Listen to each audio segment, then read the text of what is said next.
Yalan sevgilerle dolu dünyada mən öz sevdiyim sevsin, bəsimdir. Kimsenin sevgisi gərəyim deyil, mən öz sevdiyim sevsin, bəsimdir. Eşkimin özüdür, sevgimin özü, neynirəm sevirəm desin ha yüzü. Gözücü baxmaram, çevirəm gözü. Mən öz sevdiyim sevsin, bəsimdir. Döndüm kölgəsinə yaz yaxşıyla, nəğmədir könlümdə saz naxşıyla. Qəlbimi ovladı bir baxışıyla. Mən öz sevdiyim sevsin, bəsimdir. Doyar mı sevən kəs sevgili yardan?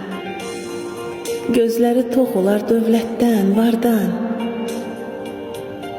Tanrım hifz eləsin mənə əğyardan.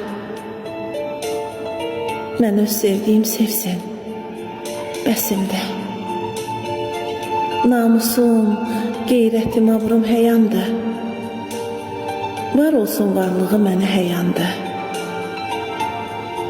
Bu zülmət dünyada nurlu dünyamdır. Mən öz sevdiyim sevsin, bəsimdir. Vüsal həsrətiyle yanan biriyəm.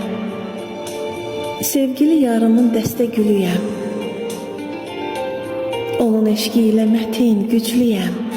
Mən öz sevdiyim sevsin, bəsimdir.